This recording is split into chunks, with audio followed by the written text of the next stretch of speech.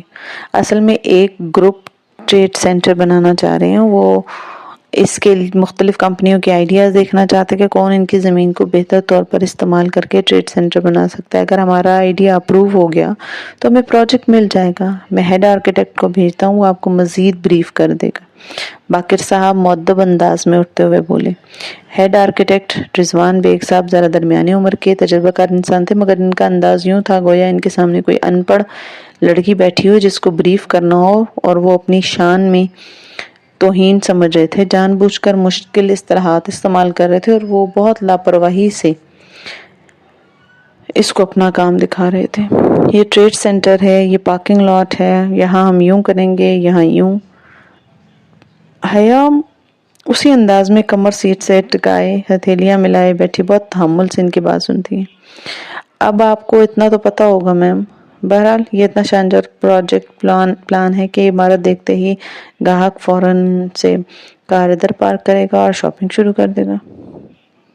خیر، میں تو اس موت کے کنویں میں کبھی کار پارک نہ کروں۔ کار کو کچھ ہو گیا تو روہیل کبھی چھوڑے گا نہیں، کیونکہ وہ کار اس کی تھی، مگر اب تو روہیل نے بہت کچھ چھوڑ دیا نا، اور کار تو جہاں کے پاس ہے۔ پتہ نہیں وہ اس وقت کیا کر رہا ہوگا۔ اوف حیا، کام پہ توجہ دو۔ وہ سر جھٹک کر اس کی طرف متوجہ ہو گئی۔ ڈیزائن باقی اس کی سمجھ میں نہیں آیا، لیکن اگر وہ اتنے قابل آرکیٹیکٹ اس کی اتنی تعریف کر رہے ہیں تو یقیناً بہت اچھا ہوگا۔ وہ قائل ہو گئی۔ بورڈ آف ڈائریکٹرز کی میٹنگ اس کی توقع سے زیادہ بری رہی۔ جب وہ کانفرنس روم میں داخل ہوئی تو لمبی کانفرنس ٹیبل کے دونوں اطراف کرسیوں کی قطاروں میں سوٹڈ بوٹڈ افراد منتظر بیٹھے تھے۔ سربراہ کی سیٹ خالی تھی۔ وہ فائل سنبھالے تیز تیز قدموں سے چلتی کرسی تک آئی۔ کوئی اس کے لیے کھڑا نہیں ہوا۔ اس نے میز پر پرس رکھا اور کرسی سنبھالتے ہوئے فائل کھولی۔ پھر گردن اٹھا کر دیکھا تو سب مرد حضرات اس کی طرف متوجہ تھے۔ تایا فرقان، زاہد چچا، داور بھائی، ولید، چند غیر شناختہ چہرے بھی۔ لمحے بھر کو اس کا اعتماد جو ہے وہ ڈاواڈول ہوا۔ جو لڑکی تنہا اتنا کچھ سہ سکتی ہے نا، وہ بہت مضبوط لڑکی ہے۔ اس نے فوراً خود کو سنبھال لیا۔ تمہید کے بعد بہت عزلی اعتماد کے ساتھ دو ٹوک انداز میں کہنے لگے، سلیمان اصغر کی اٹارنی انفیکٹ ہونے کے ناطے ان کی صحت یابی تک میں ان کی سیٹ سنبھالوں گی۔ مجھے امید ہے کہ آپ میں سے کسی کو زیادہ اعتراض نہیں ہوگا۔ اعتراض تو کیا ہی کیا جا سکتا تھا۔ تایا فرقان نے ناگواری چھپانے کے لیے بغیر ہاتھ جھلا کر کہا۔ اس نے گردن موڑ کر بہت سنجیدگی سے انہیں دیکھا۔ جی سر، میں جانتی ہوں کہ بہت سے لوگوں کا اعتراض ہوگا، مگر چونکہ آپ میرے ساتھ ہیں اس لیے مجھے پرواہ نہیں ہے۔ اب کام کی بات کرتے ہیں۔ ان کو کچھ اس طرح سے گھیرا کہ نہ وہ ہاں کر سکے اور نہ ہی نہ۔ وہ میٹنگ کے مقاصد کی طرف آئی۔ اس کی غلط فہمی تھی کہ ولید دوبارہ اس کے راستے میں نہیں آئے گا۔ ولید سمیت قریباً سبھی، حتیٰ کہ داور بھائی بھی تمام عرصے میں اس سے بات بات سوال کرتے رہے، جان بوجھ کر کنفیوز کرنے والے سوال، اور پھر اس کی توجیہ پہ استہزائیہ انداز میں سر جھٹک دیا۔ غصہ اسے آیا، مگر اسے عائشہ گل کی اچھی لڑکی کی طرح تحمل سے کام لینا تھا۔ لیکن آخر میں اس کا صبر جواب دے گیا جب داور بھائی نے بہت چپتے ہوئے انداز میں اس سے کہا تھا کہ میڈم، آپ کا تو LLB مکمل نہیں ہوا، تو آپ ایک کنسٹرکشن فرم کی پیچیدگیاں کیسے سمجھیں گے؟ ہاں، جب آپ 4 سال میں 2 دفعہ انگلش لینگویج میں سپلی لے کر BA کر سکتے ہیں اور سمپل MA کر کے آج ادھر بیٹھ کر مجھ سے سوال کر سکتے ہیں، تو پھر مجھے یقین ہے کہ میں بھی بہت جلد کمپنی کی ساری پیچیدگیاں سمجھ جاؤں گی۔ بہت سکون سے کہتی ہوئی وہ اٹھ گئی تھی۔ کانفرنس روم میں سناٹا چھا گیا تھا. داور بھائی کا چہرہ سرخ پڑ گیا تھا، لیکن وہاں پر وہ کیسے تھی؟ وہ السلام علیکم کہہ کر اپنی چیزیں اٹھا کر اعتماد اور وقار کے ساتھ چلتی ہوئی دروازے کی سمت بڑھ گئی تھی جس دروازے سے وہ اندر آئی تھی. سلیمان اصغر کی مغرور بیٹی. پیچھے سے اس نے کسی کو کہتے ہوئے سنا تھا، مگر وہ باہر نکل آئی. پرسوں پریزنٹیشن تھی، اور اگر اچھی سی پریزنٹیشن دے کر پروجیکٹ اپروو کروا لے تو وہ ان شاونسٹ مردوں پہ ثابت کر دے گی کہ سلیمان اصغر کا انتخاب درست تھا. بیڈ پہ لیپ ٹاپ کے سامنے بیٹھی، کی پیڈ پہ انگلیاں تیز تیز چلاتی، وہ پورے نماغ سے اپنا کام کر رہی تھی. پریزنٹیشن کے لیے وہ مکمل تیاری سے جانا چاہتی تھی تاکہ کوئی اس پر انگلی نہ اٹھا سکے. مسلسل کام کے باعث اس کے ہاتھوں میں درد اور تھی، سر کے پچھلے حصے میں بھی ہلکی ہلکی ٹیسیں اٹھ رہی تھی. اس کا ارادہ کام ختم کروا کے دوا لے کے سونے کا تھا. حیا، فاطمہ اسے پکارتے ہوئے کمرے تک آئیں. صبح ابا کو گھر شفٹ کر دیا گیا جس کے باعث اب وہ بالآخر سب کے ساتھ ایک چھت تلے تھے. کیا کر رہی ہو؟ اس کے گرد کاغذوں، فائلز اور لیپ ٹاپس کو دیکھتے ہوئے فاطمہ نے افسوس سے سر ہلایا. کیا ضرورت تھی یہ سب کرنے کی؟ سائمہ بھابی بھی بہت خفا ہو رہی تھی کہ جب تایا کی موجودگی میں تم خود کرو گے تو سب کیا کہیں گے کہ تمہیں ان پر بے اعتباری ہے. مجھے یہی بہتر لگا اماں. ابا نے مجھے اٹارنی انفیکٹ بنایا ہے تو کچھ سوچ کر ہی بنایا ہوگا. اچھا، کل ارسل کا ولیمہ ہے، کیا پہنو گے؟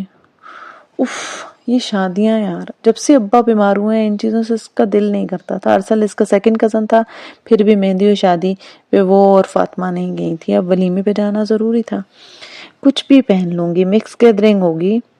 ان کی انگلیوں سے درد اب کلائیوں کی طرف سرحیت کر رہا تھا. ہاں مکسڈ ہی ہے، مگر پلیز اس دن کی طرح دوپٹہ مت لپیٹنا. فاطمہ اس کے قریب بیڈ پر بیٹھ گئی اور روٹھے انداز سے بولی. پر اماں، مکسڈ گیدرنگ جو ہے نقاب تو کرنا پڑے گا نا. نقاب کس لیے؟ کیا ہو گیا ہے تمہیں؟ وہاں کس نے کرنا ہے تم نے نقاب؟ کزن کی شادی ہے، وہاں سب اپنے ہوں گے. اپنا تو کوئی نہیں ہوتا اماں، وہ کزنز ہیں، سگے بھائی نہیں ہیں. اب جب کرتی ہوں نقاب تو ٹھیک سے کروں نا. تم پاگل ہو گئی ہو؟ تم فنکشنز میں برقع اوڑو گی؟ برقع نہیں اوڑی اماں، بڑے دوپٹے سے ہی کام چلا لوں گی. مکس گیدرنگ جو ہے، مگر مکس گیدرنگ میں بھی مردوں اور عورتوں کی ٹیبلز الگ ہوں گی حیا. مرد دور ہوتے ہیں. دور کہاں ہوتے ہیں اماں؟ سامنے ہی تو بیٹھے ہوتے ہیں سب کے سب. سب کے درمیان میں اسکرین تو حائل نہیں ہوتی نا. پھر جو ویٹرز عورتوں کی طرف پھر رہے ہوتے ہیں، اور ارسل بھائی کے، وہ تو ہمیشہ ہی عورتوں کی طرف ہوتے ہیں. وہ تو بچے ہیں حیا. ماں، ارسل کے بھائی بچے ہیں، 20 سال کے بچے ہوتے ہیں. تم بحث کیوں کر رہی ہو؟ نہیں اماں، بحث تو نہیں کر رہی، صرف وضاحت دے رہی ہوں اپنے نقاب کے لیے. اچھا، پہلے تو تم نقاب نہیں لیتی تھی، پہلے تو تم بہت ماڈرن تھی. جی میں پہلے نہیں لیتی تھی، لیکن اگر آپ کرتی ہوں تو مجھے پراپر طریقے سے کرنا چاہیے نا. تم شادی پہ نقاب لوگی تو لوگ کیا کہیں گے؟ نہیں لوں گی تو اللہ کیا کہے گا اماں؟ کچھ نہیں ہوتا حیا، ایسے بھی تو کتنے گناہ کر لیے ہیں، غیبت، گلے اور یہ سب گناہ نہیں ہوتا. کیا صرف نقاب نہ کرنا گناہ ہے؟ اماں، میں نے کب کہا کہ میں بہت نیک ہوں یا میں نے کوئی گناہ نہیں کیا؟ لیکن اگر میں کوئی نیک کام کرنا چاہتی ہوں تو مجھے مت روکے نا. اب کہ وہ التجا کر رہی تھی، منت کر رہی تھی، اور بنو کریتا سے منت کر رہی تھی. اچھا، پہلے تو تمہیں کبھی احساس نہیں ہو گناہ ثواب کا. جب ابا اور تایا کہتے تھے تب تم کیوں نہیں مانتی تھی؟ پھر وہی پہلے والا تانا دیا اماں نے. تو اماں، اگر میں تایا کے کہنے پہ اللہ کی مانتی تو میں قابل قبول ہوتی، مجھے شاباش میں ملتی اور واہ واہ بھی. لیکن اگر میں اپنی مرضی سے اللہ کی مانوں تو میں قابل قبول نہیں ہوں. مجھے بیکار کے دلائل مت دو، اپنا LLB اپنے پاس رکھو، مجھ پہ مت آزماؤ. ارم کی منگنی پہ تھوڑے لوگ ہوں گے، بات دب گئی تھی. لیکن اب اتنے بڑے فنکشن پہ نقاب لوگی تو جانتی ہو لوگ کتنی باتیں کریں گے. آپ لوگوں سے ڈرتی ہیں اماں، جبکہ اللہ زیادہ حقدار ہے کہ اس سے ڈرا جائے. اور لوگوں کا کیا ہے؟ سائمہ تائی تو پہلے ہی مجھ پہ باتیں بناتی ہیں. حیا، شادیوں پہ کون حجاب لیتا ہے؟ میں لیتی ہوں، اور میں لے کر دکھاؤں گی. نہیں، میں کوئی دعویٰ نہیں کری، لیکن اگر میں اپنے خاندان کی وہ پہلی لڑکی ہوں جو شادیوں پہ بھی حجاب لے گی تو میں وہ پہلی لڑکی بنوں گی نا اماں. حیا، شادیوں پہ تو خیر ہوتی ہے نا. نہیں اماں، شادیوں پہ ہی تو خیر نہیں ہوتی، ان تقریبات سے ہی تو خیر کم اور شر زیادہ پھیلتے ہیں۔ کتنا برا لگے گا نا تم نقاب میں بیٹھی ہوگی۔ کس کو برا لگے گا؟ لوگوں کو، مگر اللہ کو تو اچھا لگے گا نا اماں۔ اچھا یعنی ہم جو نقاب نہیں کرتے تو ہم سب کافر ہیں؟ ہاں، ہم سب بہت برے ہوئے نا؟ میں نے یہ کب کہا ہے اماں؟ میں خود نقاب لیتی ہوں مگر کسی دوسرے پر تنقید تو نہیں کرتی نا، میں تو کسی سے کچھ بھی نہیں کہتی اماں۔ اب کی اس کی آواز بڑھائی تھی، درد اب اس کے دل کو کاٹ رہا تھا، الٹی چھری سے ذبح کر رہا تھا۔ خندق کی کوئی جنگ بنو قریظہ کے بغیر نہیں لڑی جاتی، اس سے بھی بنو قریظہ مل گیا تھا، اور وہاں سے ملا جہاں اس کا تصور بھی نہیں تھا۔ تم مت کہو، مگر تمہارا حجاب چیخ چیخ کر یہ کہتا ہے کہ میں بہت اچھی ہوں اور باقی سب بہت برے ہیں۔ اماں، اگر کوئی ایسا سمجھتا ہے تو اس کے اندر کی انسیکیورٹی ہے نا، میرا کیا قصور ہے؟ میں تو کسی کو برا نہیں سمجھتی، میں تو بس آگ سے بچنا چاہتی ہوں۔ تو یہ سب پہلے کیوں نہیں کرتی تھی؟ بچپن سے علم تھا نا تمہیں جہنم کی آگ کا، یا نہیں علم تھا؟ اماں پہلے صرف علم تھا، اب یقین آ گیا ہے۔ کیا واقعی لوگوں نے سمجھ لیا ہے کہ وہ کیا کہیں گے، ہم ایمان لائیں اور آزمائے نہ جائیں گے؟ اچھا، صرف پردہ نہ کرنا گناہ ہے، ماں کی بات ماننا گناہ نہیں ہوتا؟ کیا قرآن نہیں پڑھا تم نے کہ والدین کو اف تک نہیں کرتے؟ اماں آپ کو بھی پتا ہے، مجھے بھی پتا ہے، آپ اس آیت کو غلط جگہ پہ غلط طریقے سے کوٹ کر رہی ہیں۔ میں آپ کو ناراض نہیں کرنا چاہتی، مگر میں اللہ تعالیٰ کو بھی ناراض نہیں کر سکتی۔ بس کرو حیا، پتا ہے مجھے یہ سب تم جہاں کے لیے کر رہے ہو، وہی ایسی دقیانوس سوچ کا حامل۔ ترکی میں رہ کر بھی فرق نہیں پڑا اسے۔ دیکھتی ہوں میں کس طرح روز فجر میں نماز کے لیے مسجد جا رہا ہوتا ہے۔ اماں، کوئی لڑکی اپنی مرضی سے حجاب لینے لگے تو سب پہ یہ فرض کیوں کر لیتے ہیں کہ وہ کسی دباؤ میں کر رہی ہے؟ کوئی یہ ماننے کے لیے تیار کیوں نہیں ہوتا کہ اس لڑکی کا اپنا دل بھی تو کچھ کہہ سکتا ہے؟ مگر پہلے تو تم ایسے نہیں کہتی تھی نا، اور کرو، جس سے بھی کرنا ہے نقاب کرو، میں کون ہوتی ہوں تم سے کچھ کہنے والی؟ الٹی چھری ابھی تک اس کے دل کو کاٹے جا رہی تھی، خون کے قطرے اندر اندر گر رہے تھے۔ مائیں بھی نا بعض دفعہ کتنا دل دکھاتی ہیں، لیکن کبھی انہیں احساس نہیں ہوتا۔ اس نے ہاتھوں کی پشت سے اپنی آنکھوں کو رگڑا، مگر آنسو پھر بھی ابل پڑے تھے۔ جاڑے اور بھوک کی تکلیف میں خندق کھودنا کٹھا کرنا ہوتا ہے نا، یا بنو قریظہ کی بے وفائی سہنا؟ اور اگر یہ دونوں ساتھ مل جائیں تب؟ اس کا دل ابھی تک تکلیف سے رس رہا تھا۔ پریزنٹیشن اچھی چلی گئی تھی، جبکہ ولیمے کا فنکشن بھی اچھا تھا۔ آج اس نے نیوی بلو لباس پہنا تھا اور بڑا سا دوپٹہ لیا تھا، جیسے ارم کی منگنی پہ لیا تھا۔ بیٹھی بھی ذرا الگ تھک تھی، مگر یہ نہیں کہ کٹ کر بیٹھی ہو، ہر ایک سے ملی، وہی سوال و جواب کا سلسلہ البتہ جاری رہا تھا۔ چہرے سے تو ہٹاؤ، یہ وہ فقرہ تھا جو بہت سے لوگوں نے آ کر دہرایا تھا، اور جواب میں وہ ایک سادہ مسکراہٹ کے ساتھ کہتی تھی، تھینک یو، میں بالکل ٹھیک ہوں۔ البتہ سب کی باتیں اس کے دل پر ضرور لگتی۔ فاطمہ نے کتنی دفعہ اسے آنکھ سے اشارہ کیا کہ چہرہ پورا کھول لے، مگر جواب میں وہ ابرو سے پیچھے کی طرف اشارہ کرتی جہاں مووی میکر مووی بنا رہا تھا۔ وہ جھنجھلا گئی تھی۔ اوہو، فیملی ویڈیو اپنوں میں ہی رہے گی، باہر تھوڑی دکھائیں گے۔ بالکل، صرف شیلا تھی جو اسے یوں ملی جیسے کوئی تبدیلی نہ آئی ہو۔ اس کی آنکھیں البتہ اب بھی ویسے ہی تھیں، اداس اور تکان سے بھرپور، مگر اب حیا کو وجہ جاننے کی ضرورت نہیں تھی۔ اس نے ابھی ایک دو فنکشن صداب میں اٹینڈ کیے تھے، اور کل فاطمہ سے بحث کی تکلیف کا اثر ابھی تک اس کے دل پہ تھا، اور شیلا تو پچھلے 2 برس سے ہر غمی خوشی میں اسی طرح شرکت کرتی تھی۔ اور پھر جب انسان کہتا ہے نا کہ وہ ایمان لایا تو وہ آزمایا بھی ضرور جائے گا۔ جانے شہلا کی تکلیف کتنی تھی اور کب سے تھی۔ سلام ہو اجنبیوں پہ۔ شادی کے لیے دوسرے شہر سے آئے کچھ رشتہ دار تایا فرقان کے گھر ٹھہرے ہوئے تھے۔ تایا نے رات میں سب کا کھانا کیا۔ اس وقت بھی ان کا گھر مہمانوں سے بھرا تھا جب وہ پریزنٹیشن کا بتانے ان کی طرف آئی۔ لان میں اندھیرا اتر رہا تھا، تایا برآمدے میں ہی کھڑے تھے۔ اندر جانے والا دروازہ کھلا تھا، مگر آس پاس کوئی نہیں تھا۔ اندر سے البتہ گہما گہمی اور رونق کی آوازیں آ رہی تھیں۔ آج پریزنٹیشن اچھی ہو گئی ہے، امید ہے پروجیکٹ ہمیں ہی ملے گا۔ وہ نرمی و بشاشت سے بتانے لگی تھی، جو سرد مہری کی دیوار ان دونوں کے درمیان آ گئی تھی نا، وہ اسے گرانا چاہتی تھی۔ جو بھی تھا، اسے فطری طور پر اپنے تایا سے بہت محبت تھی۔ خیر، مجھے تو اتنی امید نہیں تھی۔ پتہ نہیں تم ٹھیک سے کر کے بھی آئی ہو یا نہیں۔ وہاں ہنوز رکھائی تھی، وہ بہت اکھڑے اکھڑے سے لگ رہے تھے۔ نہیں تایا ابا، سب بہت اچھا ہوگا، پورا ہوم ورک کر کے گئی تھی۔ وہ خاموش رہے، تنے ہوئے ابرو اور ماتھے کے بل۔ وہ اس سے خوش نہیں تھے۔ اس نے ایک اور کوشش کی۔ اچھا، باقی صاحب بتا رہے تھے کہ سائڈ بی بی وینڈر کچھ مسئلہ کر رہے ہیں، سپلائی روک دی ہے۔ میں سوچ رہی تھی کہ اگر میں خود… وہ ایک دم رکی۔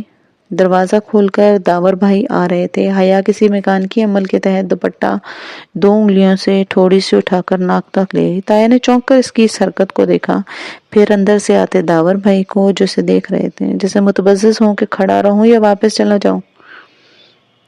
یہ تم کس سے پردہ کر رہی ہو؟ تایا نے کڑے تیوروں سے اسے دیکھا۔ لمحے بھر کو تو اس کو سمجھ نہیں آیا۔ جی، تم میرے بیٹے سے پردہ کر رہی ہو؟ تایا ابا، میں تو… میرے بیٹے آوارہ ہیں، لوفر لفنگے ہیں، بدنیت ہیں۔ کیا کیا ہے میرے بیٹوں نے جو تم ان کے سامنے پردہ ڈالنے لگی ہو؟ تم میرے ہی گھر میں کھڑے ہو کر میرے بیٹوں کو گھٹیا اور نیچ ثابت کرنا چاہتی ہو۔ تم میرے بیٹوں کو ذلیل کر رہی ہو۔ اندر سے لوگ باہر آنے لگے تھے۔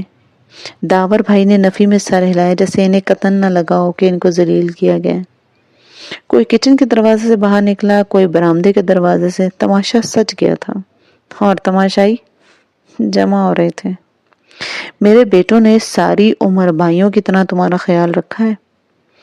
اپنا بھائی تو اس کافر عورت کے ساتھ منہ کالا کر کے بیٹھ گیا ہے نا، مگر تم الٹا میرے بیٹوں کے خلاف محاذ بنا رہی ہو۔ پورے ترکی میں آوارہ پھرتے تمہیں پردے کا خیال نہیں آیا۔ اس کا جیسے سانس رک گیا تھا۔ اس پل ان کو دیکھا، بمشکل وہ چند لفظ کہہ پائی۔ زائد چچا، آپ تایا ابا کو سمجھائیں، انہیں غلط فہمی ہو رہی ہے۔ میں تو… ٹھیک کہہ رہے ہیں بھائی، یہ ڈھکوسلے تم کس لیے کرتی ہو نا؟ پہلے زندگی خیال نہیں آیا، اور اب کہاں کا اسلام شروع ہو گیا تمہارا؟ پورے خاندان میں ہمارا تماشا بنا رکھا ہے۔ سب باتیں کریں کہ حیا بی بی نقاب میں کھانا کھا رہی تھیں۔ ہو کیا؟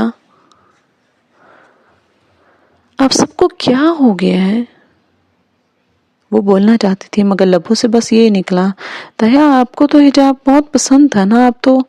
بکواس بند کرو میرے سامنے، اور میری بات کھول کر کان کھول کر سن لو۔ اگر تم آئندہ میرے گھر آؤ گی نا تو منہ لپیٹے بغیر آؤ گی، اور اگر تمہیں میرے بیٹوں کو اس طرح ذلیل کرنا ہے تو میرے گھر میں آئندہ قدم مت رکھنا۔ انگلی اٹھا کر متنبہ کرتے ہوئے چہرہ سرخ کیے ہوئے بولے۔ اس سے اب مزید کھڑا نہیں ہوا جا رہا تھا۔ وہ ایک دم پلٹی اور اپنے گھر کی طرف دوڑتی ہوئی چلی گئی۔ پیچھے تماشائیوں کے مجمع میں کہیں فاطمہ بھی تھی، مگر وہ بھی اس کا ساتھ دینے کے لیے آگے نہیں بڑھی تھی۔ ان سب نے اسے اندھیری خندق میں تنہا چھوڑ دیا تھا۔ اپنے لان میں برآمدے کی سیڑھیوں پہ ہی گرنے کے انداز میں بیٹھ گئی۔ اس کے ہاتھ کانپ رہے تھے اور قدموں میں سکت نہیں تھی۔ آنکھوں سے گرم گرم آنسو ابل کر گرتے جا رہے تھے۔ اتنی ذلت، اتنی تحقیر، اتنا تماشا۔ یہ تایا فرقان تھے۔ ساری عمر اس حجاب پہ ہی تو اختلاف رکھتے تھے تایا فرقان، اب حجاب پر ہی ان کے خلاف ہو گئے۔ ان کا دین، ان کی شریعت، سب کدھر گیا تھا؟ وہ بس گردن گھٹنوں میں دیے روئی چلی جا رہی تھی۔ پورے خاندان کے سامنے تایا نے اسے ذلیل کیا تھا، تو اسے لگا کہ اب وہ کبھی سر نہیں اٹھا پائے گی۔ گاڑی کے اندر آنے کی آواز آئی، پھر کوئی اس کے ساتھ آ بیٹھا۔ آج میرا چالان ہوتے ہوتے بچا ہے۔ پوچھو کیوں؟ وہ کسی اور ہی دھن میں تھا، محظوظ انداز میں اسے بتا رہا تھا۔ وہ ایک دم کھڑی ہوئی۔ جہاں نے حیرت سے سر اٹھا کر اسے دیکھا۔ اس کا چہرہ آنسوؤں سے بھیگا ہوا تھا۔ حیا، کیا ہوا؟ ماموں ٹھیک ہو جائیں گے نا، پریشان مت ہو۔ کچھ ٹھیک نہیں ہوگا، اور اب تو کچھ بھی ٹھیک نہیں ہوگا۔ وہ روتے ہوئے اتنا ہی کہہ پائی، پھر آنسو ہر منظر پہ غالب آ گئے۔ وہ پوچھتا رہ گیا مگر وہ اندر دوڑتی چلی گئی۔ پوری رات وہ سو نہیں پائی تھی۔ اتنی ذلت، اتنا تماشا۔ تایا درست بھی ہوتے نا، پھر بھی یہ کون سا طریقہ تھا بات کرنے کا؟ اب تک پورے خاندان کو پتہ چل گیا ہوگا۔ وہ ہر جگہ بے عزت ہو کر رہ گئی تھی۔ رات بھر وہ روتی رہی. صبح سر بھاری تھا. فریش ہونے تک اس نے فیصلہ کر لیا تھا کہ وہ آج ابا سے بات کر کے تایا ابا کو اٹارنی انفیکٹ بنا دے گی. تایا ابا کو اس کے حجاب سے مسئلہ نہیں تھا، ان کو اس کے آفس آنے سے مسئلہ تھا. سو اب وہ یہ مسئلہ ہی ختم کر دے گی. ناشتے کی میز پر وہ اور فاطمہ اکیلی بیٹھی تھی. سبین پھپھو ابا کو ناشتہ کروا رہی تھی اور جہاں پتہ نہیں کہاں تھا. یہ ہوتا ہے بیٹے ماں باپ کی نافرمانی کا انجام. سارے خاندان میں بےزتی کروا کر رکھ دی. فاطمہ خفگی سے بولے جا رہی تھی. اس نے چند لقمے بمشکل زہر مار کر لیے، پھر اٹھ کھڑی ہوئی. ایسے لمحوں میں وہ اس سیمینار میں واپس پہنچ جایا کرتی تھی جو اس نے اناتولین استنبول میں اٹینڈ کیا تھا. ایسے شیشوں کی دیوار سے ٹکر کھا کر گرتی چڑیا یاد آ رہی تھی. اس نے بھی تو اپنے گرد ایسی ہی دیوار کھڑی کی تھی نا، اور یہ لوگ تو انہی پرندوں کی طرح ہیں. پہلے وہ ان کی بات سن لیتی تھی تو وہ سمجھتے تھے کہ اب بھی سنتی رہے گی. وہ اس طرح اس کو تھکا نہیں سکتے تھے. شیشے کی دیواروں سے ٹکرانے میں نقصان پرندوں کا ہی ہوتا ہے، دیواروں کو کیا ہی فرق پڑتا ہے. ابا اسی طرح نحیف و کمزور سے لگ رہے تھے. اسے دیکھ کر ذرا سے مسکرائے. کام کیسا جا رہا ہے؟ سب ٹھیک ہے ابا. اس نے اپنے آنسو اپنے اندر اتارے اور بظاہر مسکرا کر بولی. بہت محنت کری ہے یہ لڑکی. پھپھو مسکرا کر کہتی ناشتے کے برتن اٹھا رہی تھی. پتہ نہیں انہیں رات کے واقعے کا علم تھا یا نہیں، پھر بھی ان سے نگاہ نہ ملا سکی وہ.